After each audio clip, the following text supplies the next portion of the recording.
Chapter 38. The Next Move. Hero in training, Canary, returns from the dead.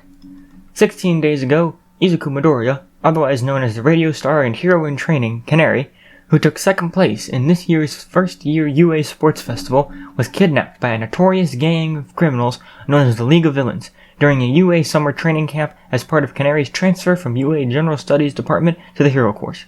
Questions were raised about students' safety at the prestigious school, which consequently prompted them to initiate moving their students into a dorm system on campus.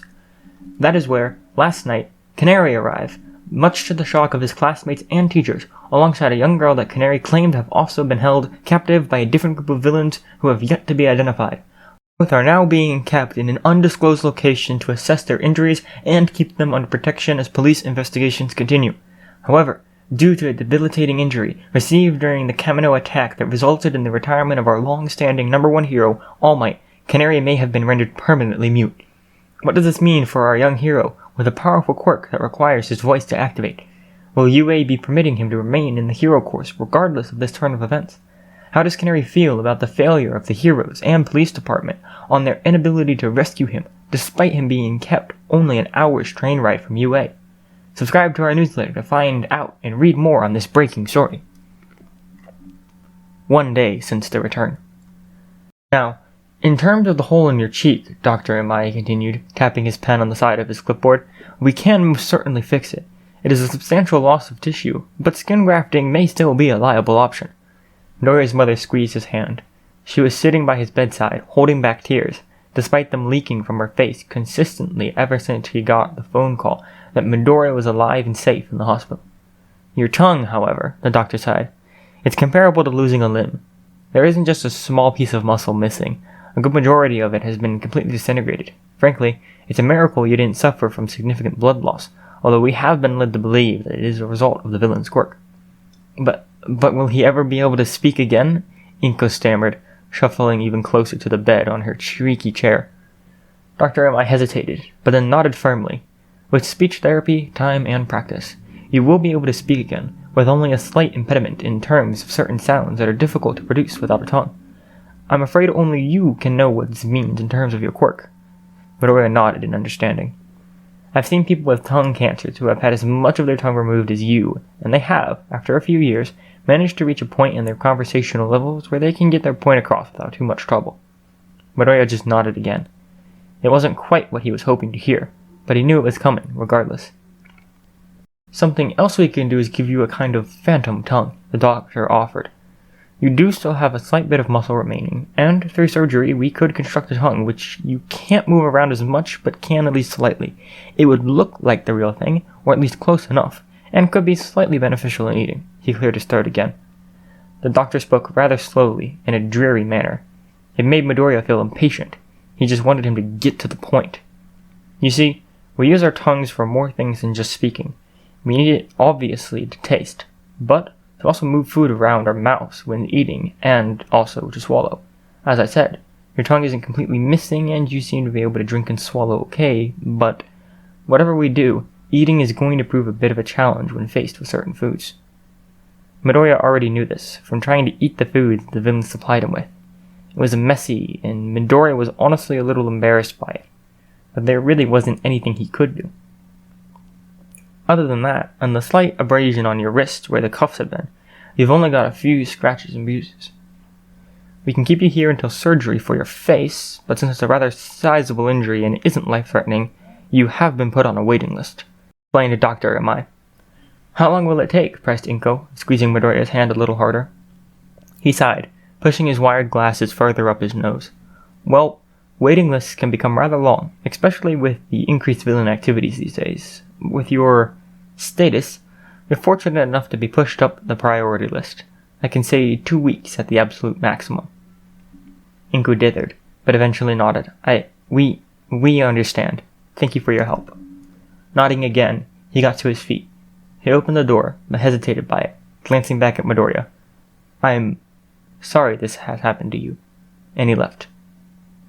Midoriya stared at the wall for a moment, until he heard his mother's sniffs and sobs. Mum, he managed, which made her breath hitch. She turned to look at him, her eyes wide and watery. Midoriya pulled his hand from her grasp. I'm okay. But you're not, Izuku, she wailed. You're getting so much better. You were speaking again, and now look. I'm so sorry. Mom, please, it's okay. I can figure something out. Please don't cry, please. But she wasn't looking at his hands. Nothing he could sign would get through to her. He sighed. All he could do was pull her into a hug and relish in her company. Arya and the Aviary. Dove, hi. Owl, hi Canary, are you okay? Owl, Uraraka says hi too. Dove, yeah, I'm fine. Raven, what happened? Dove, what makes you think anything happened? Raven, in terms of like doctor talk. Owl, doctor talk? Raven, you know what I mean. Dove, yeah, I guess it could have gone better. Crane, since I will be coming in for a checkup soon, perhaps we could visit you then? Dove, yeah, that would be great. I don't know how long I have to stay here. It might end up being a while. Owl, because of the investigations? Dove, something like that. Oh, and I'm on some kind of waiting list for surgery. Mom's finalizing the details of what they're actually going to do. Raven, are they going to be able to fix it? Dove, bits and pieces. Talking's going to be another problem. Raven, nothing new there then? Dove, no, I suppose not. Puffin, is Siren with you? Dove, she was a second ago. The nurses keep trying to kick her out. She keeps reappearing. Owl, I bet she's enjoying that. Dove, oh, definitely. Is that who I think it is? Midoriya looked up from his, Uraraka's phone, only to see a rather familiar face by the doorway. Hey there, Izuku, his dad smiled. Midoriya tossed off the covers of his hospital bed, leapt out and threw himself at Hisashi. The smell of smoke from his fire-breathing quirk, and the poured deodorant he always used to try and cover it up, filled his nostrils as he buried his face in his chest and smiled. His dad hugged him back tightly. It has been way too long since we saw each other in the flesh. I'm so sorry. Midoriya just hugged him tighter. He'd had enough of apologies. When I heard you were back, I took the first plane they could get to me, he exclaimed. I'm so glad you're okay. Midoriya wiped a tear from his eye. I'm glad you're here. Me too, Songbird, he grinned. Now, come on. I think we have a bit of an appointment booked today. An appointment? Midoriya frowned. With the principal of UA, he said with raised eyebrows. We thought we'd get this bit over and done with before we all properly spend the day together. Midoriya nodded unsurely. He didn't have a good feeling about this.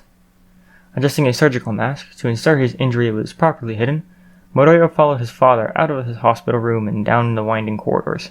Now, I've been listening to every single one of those radio shows of yours, Hisashi announced. And I've shown them all to my colleagues at work, too.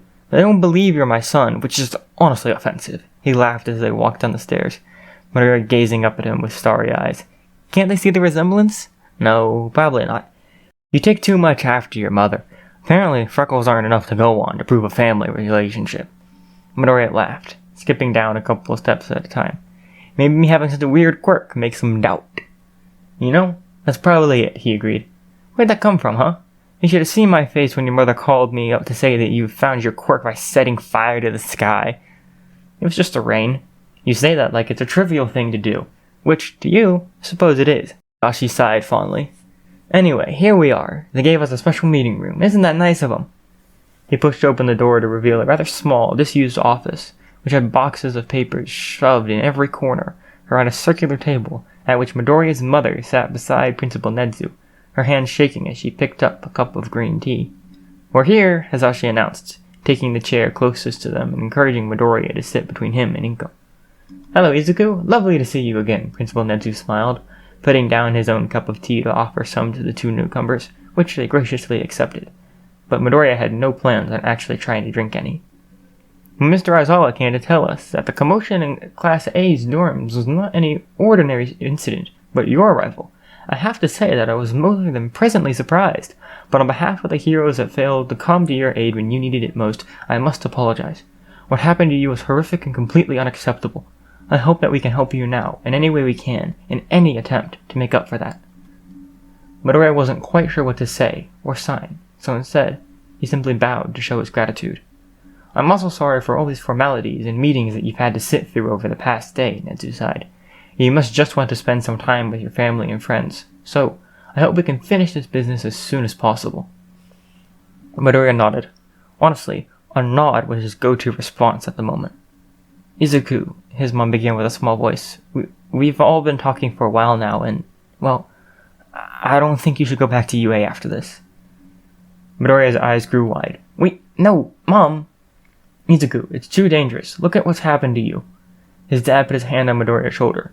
We just don't want you to get hurt like this again, he insisted, the initial enthusiasm of their reunion gone from his voice. And then what? Midoriya sighed with frustrated, choppy movements. I go to another school. How do you know that that's going to be any safer? His mom held back another sob. Sorry, but no, Midoriya cried, standing up and pushing his chair back. But it didn't come out right. He couldn't make all the sounds properly. I've had enough apologies. Izuku, please sit down. You're making your mother upset, Hisashi acknowledged, grabbing his wrist, where the bandages covered the marks on the cuff left behind. Midoriya sat down. He hadn't meant to get so angry. He had enough. Although my paws make me incapable of sign language myself, I took the liberty of begin to learn the language a few months ago, Netsu explained. And I must agree with Izuku. He is now well known across Japan, if not the world. At UA, we will be able to protect him due to the constant presence of our heroic staff members. He would be in the dorms as well. No villains would be able to come close to him again. And I can protect myself, Mom, Midoriya added, not looking at any of them in the eyes as he signed. Haven't I proven that? You most certainly have, Netsu nodded. Which brings me to another question. If you were to remain at UA, would you complete your transfer to heroics, or move back to general studies? Midoriya hesitated. He hadn't thought about that. General studies, his mother insisted. You realize you don't have your quirk anymore, Izuku. Midoriya instinctively reached up to his jawline, his fingers hovering above the hole in his cheek that his mask hid from view. Midoriya's dad put a firm hand on his shoulder. Midoriya didn't have a good time at his other schools, he said. He has made friends at UA and they have changed his life. If moving back to general studies will compromise that, I don't want it to happen. But Hisashi, there's still a chance he could speak again, he insisted. And we're not still sure his quirk is completely beyond his reach. I have a proposition, interjected Principal Netsu. The Brooklyn couple blinked at him expectantly. We could keep your son with Class 1A in their dorms and in a majority of their lessons.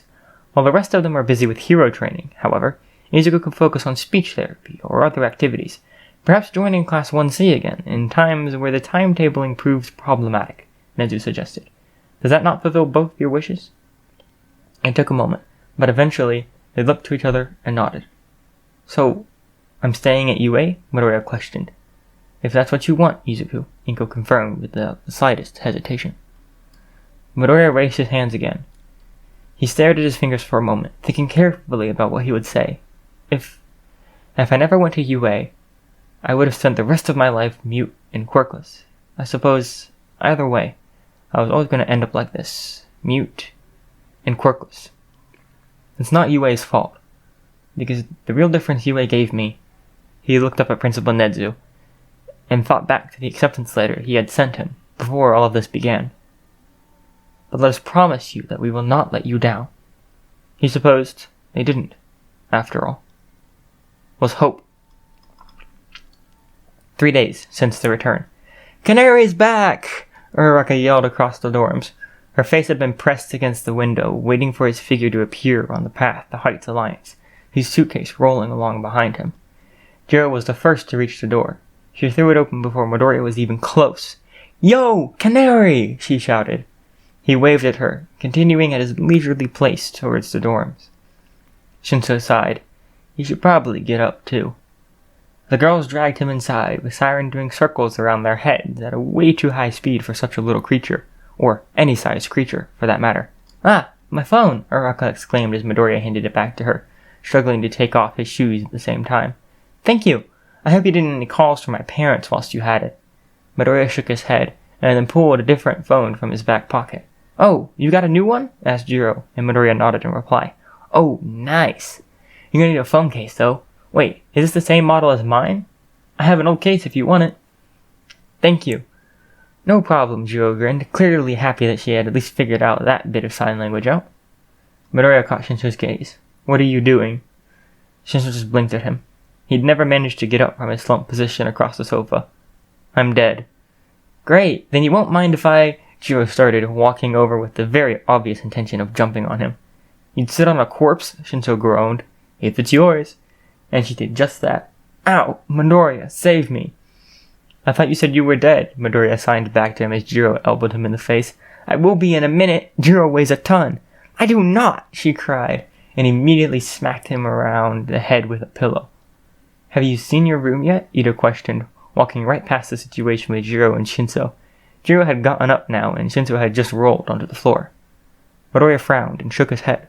According to his messages, he knew that his parents had dropped off the stuff he wanted to bring with him to UA earlier that day. Then he'd accompanied them to the airport to say goodbye to his father, who lived and worked in America, and finally went straight to the school. He hadn't been back since he appeared that Wednesday evening. Now, it was Saturday, and most of the students at UA were still at lunch, excluding them, of course. Then let's go, Uraraka said eagerly, grabbing Midoriya's last suitcase, accidentally making it float and hurrying ahead of them up the stairs rather than the lift, which was her mistake. Are you coming, Shinso? Questioned Ida. Shinso would have stood up if Jiro didn't walk right over him. Yeah, he wheezed. But Midoriya's laugh made it worth it. You said you had some kind of witness statement to make to the police? Shinso remembered as he finally got to his feet, wobbling towards the elevator beside Midoriya and the others. He nodded. I'm glad I got it over and done with. It was a little too quiet as Jiro clicked the button for the top floor as they waited for the lift to reach its destination. Ida was the one who said it. I hope you can tell us what happened one day. Midoriya pulled out his mask, which seemed to be a nervous tic he picked up at some point. But not today, Shinso interjected. No, of course not, Ida affirmed as the doors opened. Uraraka was there when they reached the top, panting heavily.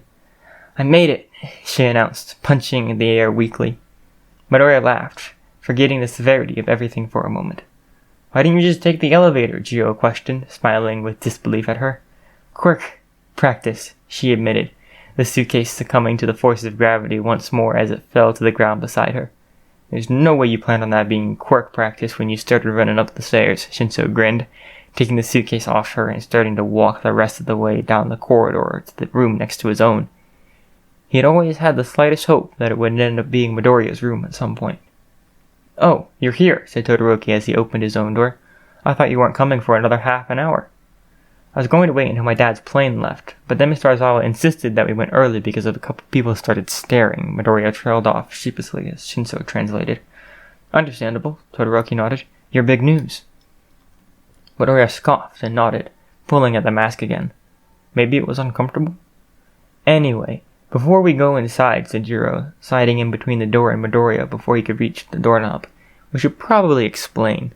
Oh yeah, Uraraka interjected. You see, before you mentioned us the day after you came back, we honestly thought that it had been some kind of collective fever dream. But then you said hi and we all freaked out again. And, well, you said you'd be coming back in a couple of days, so we thought we'd... Before she could finish, Jiro opened the door, backing into the room. Ta-da! Shinso grinned at Midoriya's shocked expression. Mr. Aizawa had been rather irritated that the five of them spent so long trying to frantically arrange Midoriya's new room for him, rather than focusing on homework or practice for the provisional licensing exam, which was nerve-wrackingly near. They had painted the walls a deep green, what other color would it possibly be, and put up a set of Jiro's old fairy lights around the window. Ida had spent far too long making sure the shelves were perfectly level, whilst Shinso and Todoroki focused a little more on the various pictures they'd printed out and pinned to a corkboard, similar to Shinso's, on the wall above Midoriya's bed, as well as Siren's new setup, when Shinso was perfectly happy to move out of his own room. Midoriya actually bounced in excitement. He rolled his suitcase over to an empty corner and gazed around with tearful eyes. Eventually he bowed and signed a thank you to them. Don't worry about it, Uraraka exclaimed. We're just happy to have you here, Todoroki added as he stiffly accepted a hug from Midoriya. Yeah, and you have way more instruments than I was anticipated you having, Jiro acknowledged, eyeing the burnt mess of Midoriya's guitar. Nowhere near as many as you have, Uraraka pointed out, which was very true. Midoriya seemed rather intrigued by that concept, but Jiro was quick to change the subject, rather red-faced. You know what? Why don't we go and get some lunch? Yes, Uraraka cried, and started chanting, food, food, food, as she ran out the door and back down the stairs. Eddie charged after her, yelling about running in the halls being poor behavior, whether being in the main UA buildings or in the dorms. But as Shinso followed Todoroki and Jiro out of Midoriya's room, he noticed him lagging behind. "Aren't you coming?" Shinso frowned. Midoriya mumbled. He reached up to the mask that covered his lower half of his face. "I can't eat properly. I'd rather stay here."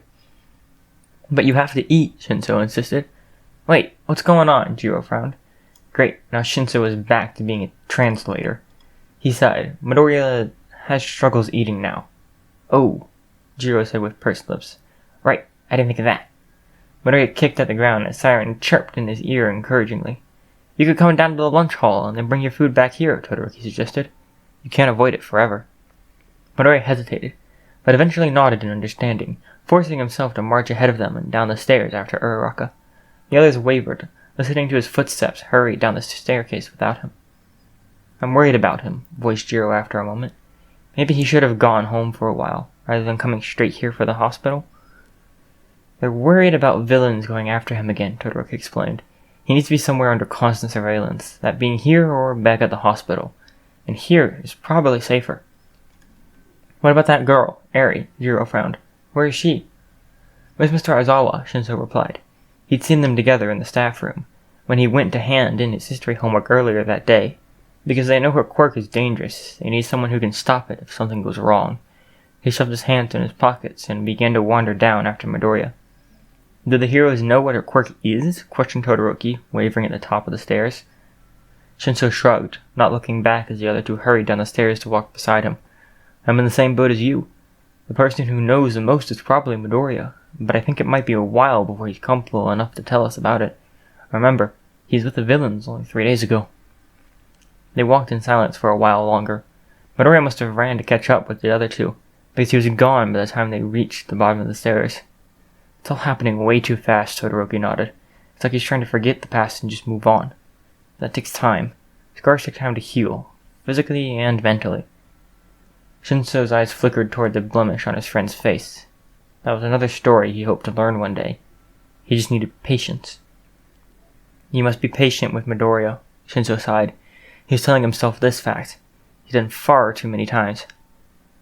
"Things will get better with time."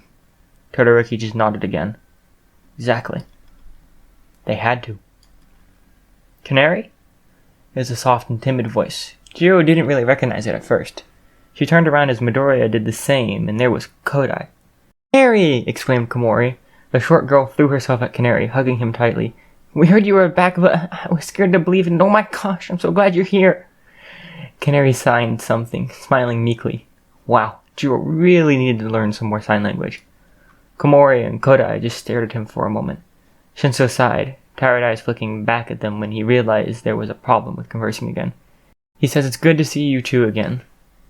Canary rubbed his head meekly, clearly rather apologetic that Shinso had to speak for him all the time. "Oh," Komori explained. "And you too. Are you sick? Is that what the mask is for? Or I heard there was something wrong with your voice? Was that just a rumor? Are you okay?" Now it was Canary's turn to stare. That was a lot of questions. "Girls, don't harass him," said Kendo, sliding into view. "Sorry, Canary. And nice to see you're okay." Canary nodded. They were starting to gather quite a crowd. Maybe this was one of the reasons why he wasn't keen to go to the lunch hall today. Well, if it isn't Canary. Back from the dead, I see. Oh no, not Monoma. Canary visibly tensed, and Jiro recalled what Shinso and Todoroki had been muttering about on the way over here. Canary didn't need to be reminded of all this right now, especially when he had just arrived to be kept safe. "I heard you can't use your quirk anymore," Monoma said way too loudly. "That doesn't mean you won't be welcome in Class B instead of..." But he didn't have the chance to finish that sentence, because Kendo had already smacked him around the head with a superpowered hand in a grimacing expression. "Sorry about that," she sighed. "He hasn't had the chance to berate Class A much recently, with all the working up to our provisional licensing exams." Canary blinked. He turned on his heel and signed something frantically to Shinso. Yeah, I guess. I don't see why you wouldn't be allowed." "What's this?" Jiro questioned as they reached the front of the queue. "Watching the exam," Shinso said simply. "Do you just want the same as me, Midoriya?" "Oh, yeah, right. Well, I'll just have the same as you." "No? Why would I mind?" Jiro sighed. She really hated not being able to understand Canary. They collected their lunches and, just as Uraraka and Ida began swerving towards an empty table, Canary nudged Jiro in her back with his tray. She turned in and blinked at him as he tilted his head towards the exit. "Oh, right. You wanted to eat over in the dorms, don't you?" Jiro remembered. "Ah, yeah," Shinzo said. "Right, we'll meet you guys for afternoon registration then." "No, wait, we'll come too," Uraraka insisted, turning around so quickly that her food almost slid off her tray. Canary tensed and took a couple of steps back. Maybe he felt uncomfortable with them seeing him eat? The only one who'd seen Canary's injury was Shinzo, and he refused to explain. Bakugo had seen it happen, but it all went so fast that he apparently didn't know what damage had really been done.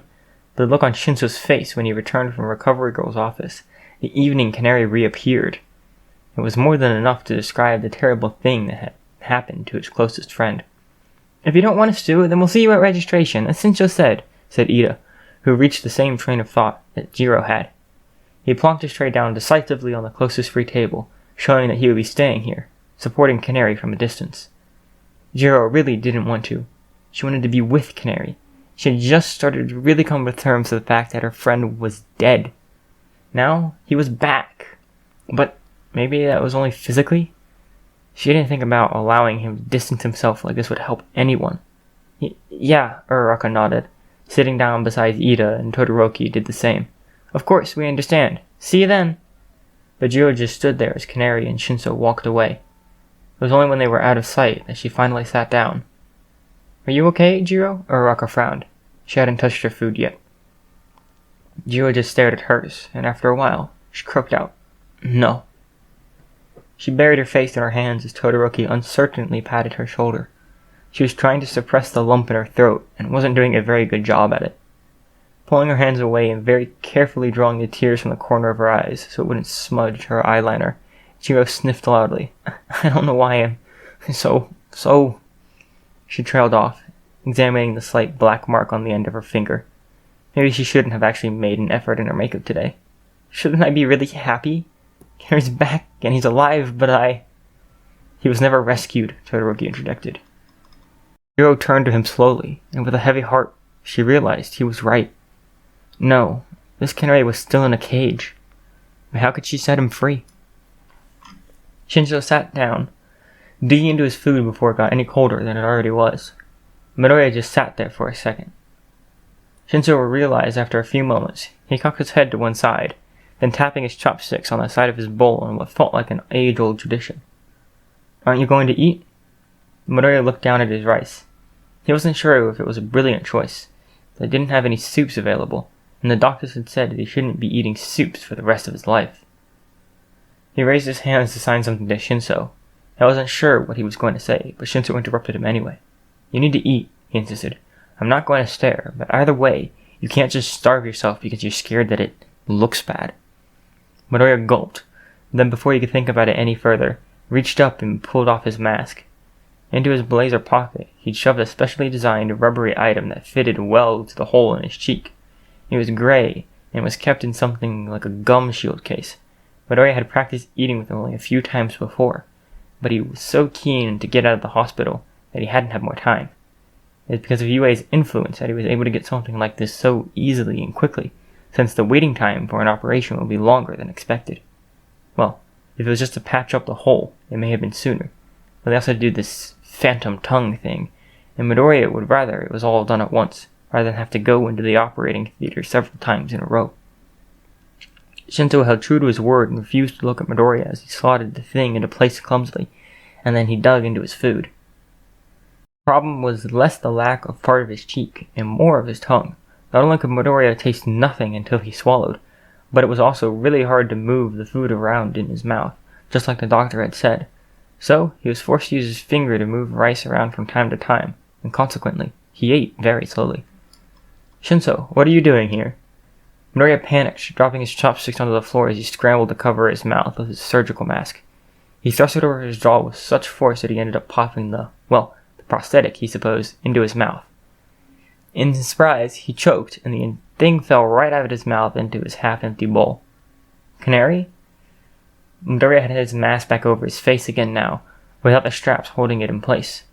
He turned around, only to see one of the members of Class A that he really didn't know so well yet. Are you okay? Shoji frowned, putting an empty tray on the table beside him as his eyes flickered between the piece of gray plastic that he just choked on and the mask Midoriya kept firmly over his face. Shinso let out a small laugh. He just didn't expect to see you there, I think. Oh, sorry. It's understandable that you're a little jumpy. I didn't mean to creep up on you like that, he apologized, picking up Midoriya's hastily discarded chopsticks. Midoriya just smiled meekly beneath his mask and used his free hand to wave the matter off. Shoji blinked at him for a moment before saying, Why are you two eating over here? Thought I was the only one who did that. Midoriya was just a little worried about being in the lunch hall right after he arrived, Shinso explained hastily. Everyone crowding you? Shoji rolled his eyes. Understandable, but he glanced at his mask. I heard Shigaraki did something to your mouth. Is that one of the reasons why you're here?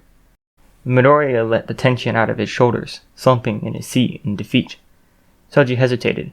Then he reached up, and to Midoriya's surprise, he pulled off the mask that covered his own mouth. Midoriya's eyes widened.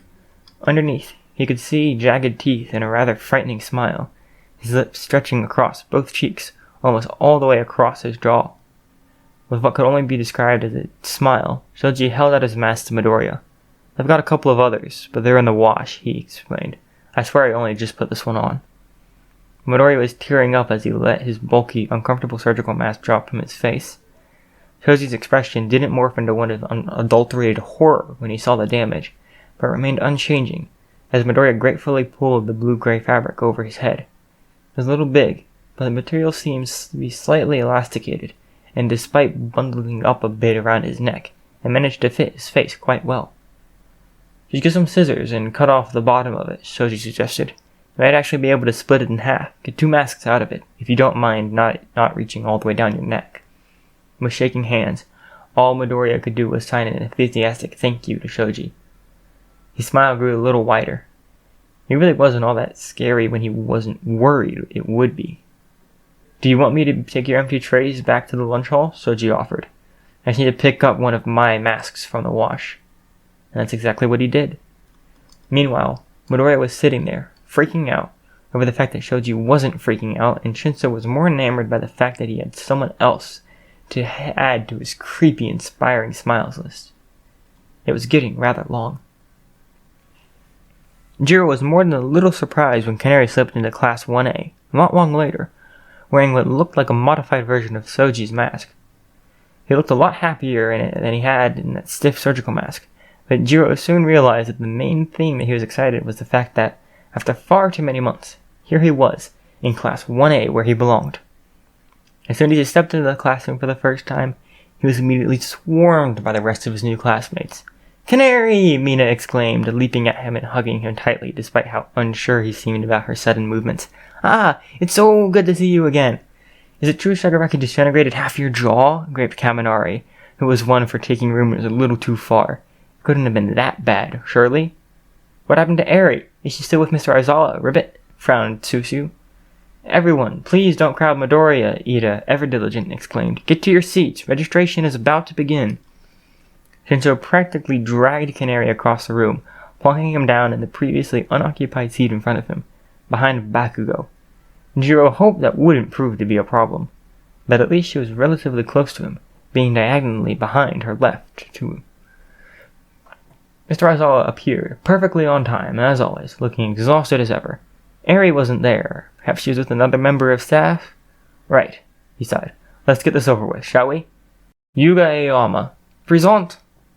Jiro did her usual and blanked out right until her own name was called. She was a little busy focusing on the fact that Siren had decided to tap at the window constantly until Midoriya scurried over to let her in. Katsuki Bakugo, here. Izuku Midoriya, the sound Canary made. Jiro was glad he was acting a little more like himself now, happy and enthusiastic, rather than the gloomy mood which seemed to be in around lunchtime. Jiro wondered how long this would last. Something still felt off about him, like he was forcing himself to accept it all and move on. Hitoshi Shinso. Yes, sir, Shinso replied with a grin, relaxing into his chair as he, too, seemed to realize that the classroom felt so much more complete with every chair filled, and that Canary filled one of them. And Momo Yoyorzo. Present, Mr. Aizawa. Good, the teacher sighed. Right, you have English and then Maths next. If you have any other drastic happenings in the dorms later this evening, he gave Canary a look. You know where to find me." He slung his obnoxiously yellow sleeping bag over his shoulder and waltzed towards the door, halting just before it and waiting for, "Hello, little listeners!" President Mike yelled at the top of his voice, slamming the door open as he did so. "Try not to burst any eardrums again," Mr. Arzawa sighed as he slipped out of the room and disappeared into the corridor. "When have I ever done that?" President Mike called back with a worryingly sarcastic tone. He turned back to around the class. "Anyways," he hesitated, smiled even wider, and pointed at Canary dramatically. "My favorite student is here and he is fluent in English, but I'm guessing you want the homework anyways." Canary nodded, like a madman. "Well then, let's get right down to it," President Mike exclaimed enthusiastically, flinging himself into the teacher's chair and letting it slide across the room a little bit. And slow, a completely ordinary English lesson commenced, the only difference being that Canary was able to send hints on grammar across the classroom by using siren as some kind of carrier pigeon. That was promptly followed by a completely ordinary math lesson, in which Canary plowed through the math equations at a similar rate to Yayorzo and Ida. Yet, no, it still felt wrong to Jiro. What would happen when the hero lessons came around? Canary deserved to be in them, as she had already been informed that he wouldn't be. Then, in only a week's time, the provisional licensing exam would be upon them. Canary could only watch. It wasn't right. But then, what could their next move possibly be?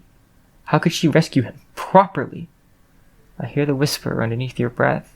I hear you whisper you have nothing left. I will send out an army to find you. In the middle of the darkest nights, it's true. I will rescue you."